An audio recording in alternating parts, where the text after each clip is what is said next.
The moment my husband finished signing the final divorce papers, his lawyer quietly said to him, "You've just assumed all the debt." And I'd never seen a man's entire world collapse in the span of a single, silent breath before. But I'm getting ahead of myself. To understand that perfect courtroom silence, you need to know how a woman everyone had written off as defeated was actually playing the most patient game of her life. My name is UKrevenge. I'm 37 years old, and for the last 16 years, I was married to James. I was 19 when we met. Ambitious but practical. He was 26, a salesman with grand visions and a charming smile that made promises his bank account couldn't keep. We built a life, or rather, I helped him build the appearance of one. A beautiful home, successful businesses, luxury cars. We were the picture of prosperity in our social circle. And for over a decade, I was the unseen engine. The unpaid bookkeeper, the client manager, the event planner, the mother to our son, Ben. My official title was wife. My real job description was everything. James took the credit, the accolades, the spotlight at every industry dinner. I got the thankless work and eventually the quiet contempt. 3 years ago, on a Tuesday, everything changed. James was working late, as had become his habit. I was reconciling the company books, a mountain of paperwork under the dim kitchen light. And that's when I found them. Transfers, loans, hidden accounts, a pattern bleeding money. I stayed up until dawn, a cold dread settling in my stomach as the real picture came into focus. Our beautiful home? It had 3 mortgages. We owed over $1 million on a house worth far less. The thriving businesses? Drowning in lines of credit, back taxes, and vendor debt. The luxury cars? All leased with massive payments looming. He wasn't building an empire. He was constructing an elaborate house of cards with borrowed money. Cryptocurrency gambles, significant losses, even a secret apartment for a woman whose name I didn't yet know. The man everyone saw as a success was actually nearly $2 million in the hole. My first instinct was rage. To confront him. To scream. But I knew James. He'd twist it, blame me, and find a way to sink his claws into the one thing I had left. My own money. You see, my grandmother, the wisest woman I've ever known, had 2 rules. First, a woman needs her own money. Not secret money, just her own.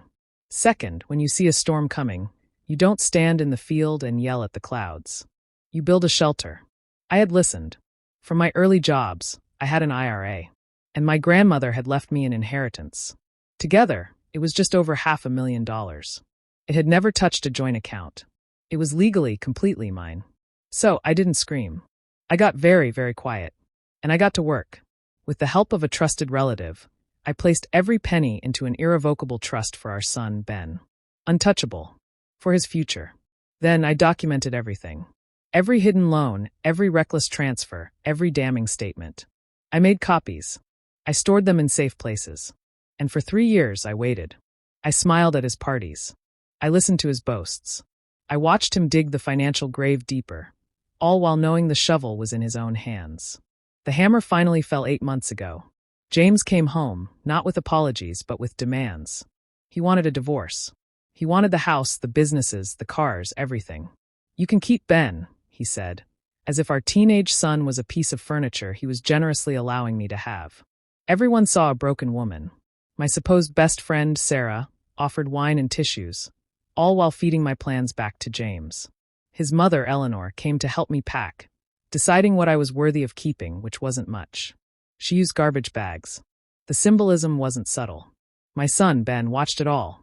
He saw his father's new, younger girlfriend walking through our home. He heard the whispered poison about me, making things difficult. The confusion in his eyes was the only pain that felt real. Losing the house would hurt. Losing my son's trust would have destroyed me. I hired a lawyer, Elena Rossi, a legend from my old network, sharp and no-nonsense. She looked at my modest settlement request, a small cash sum, my personal things shared custody, and thought I'd given up. "You're entitled to half of everything," she insisted. "We fight." I slid 3 thick binders across her desk. 3 years of evidence. "He's not asking for assets," I said, my voice calm. "He's demanding debt. He just doesn't know it yet." Elena spent an hour in silence, page after page. When she looked up, the pity was gone, replaced by something like fierce admiration. The game was already over. We just had to let James think he was winning. And nobody plays the defeated, gracious loser better than a woman who's been practicing for 16 years. At mediation, I was a masterpiece of surrender. Red-rimmed eyes, a trembling voice. I just want enough to start over, I'd whisper. I don't want to tear the family apart more than it already is. James agreed to my paltry terms immediately, barely containing his smug triumph. He celebrated with a new watch, posted photos with his girlfriend at expensive restaurants, and let her redecorate my house. He painted over the warm cream I'd agonized over choosing with a cold, sterile gray. It was fitting, really. His own lawyer, a seasoned man who sensed trouble, urged him to get a full financial audit before signing anything. James refused. He was impatient. He was victorious. He signed a waiver declining the advice. He signed everything without reading, especially the detailed addendum attached to the asset transfer. The one that listed every single debt, mortgage, and liability he was now solely responsible for. The final hearing was on a bright Tuesday morning. James arrived in his best suit, confident. His girlfriend waited in the hall. His mother sat in the gallery, ready for her son's victory lap. I wore a simple dress, looking every bit the woman who had nothing left. The judge reviewed the agreement. "You understand you are relinquishing all claims to the marital property?" she asked me, her tone cautious. "Yes, Your Honor," I said softly, looking at my hands. "I just want my husband to have everything he asked for." The documents were signed. James's pen moved with eager strokes. Then his lawyer, Harold, got to the addendum. I watched his face change. The color drained. He leaned over, whispering urgently to James, pointing at the pages. "Sir, you're assuming all the liabilities. The debts." For the first time, James actually looked at what he'd signed. The $1.1 million in mortgages. The $480,000 in business debt. The lease obligations. The total nearing $2 million against assets worth far less. He shot up from his chair. "This isn't right." "She hid this," he blurted out, pointing at me. The judge's voice was ice. "Mr. Vance, sit down. Are you claiming you were unaware of your own financial obligations?" His lawyer, mortified, had to speak. "Your Honor, I advised my client to conduct an independent financial review." He declined. "I have the signed waiver." He presented the document. James was trapped by his own arrogance. The judge was unmoved. "You were represented by counsel. You declined to verify. The agreement stands." The gavel fell. I stood and smoothed my dress. James was slumped in his chair, the papers a chaotic mess in front of him, his entire fabricated world evaporating. "You asked for everything except our son," I said, my voice clear in the quiet room. "I gave you exactly what you wanted." I walked out without looking back. I heard his voice rising in panic behind me, demanding to know how this happened. In the hallway, his girlfriend was already gone. The aftermath was swift. The girlfriend left within weeks. The house couldn't be sold because it was underwater. The businesses collapsed under the weight of the debt. James filed for bankruptcy within months. The man who had everything now legally owned nothing but a mountain of bills. My supposed friend Sarah stopped calling when she realized James had nothing to offer her. James's mother sent messages through Ben, asking for understanding. Ben, my brilliant, observant son, had seen it all unfold. One night in our small, new apartment, the one with a kitchen I'd painted a hopeful, warm terracotta, he looked at me and said, "You waited the whole time, didn't you? To protect me." That hug was worth more than any house. The trust fund for his future was secure.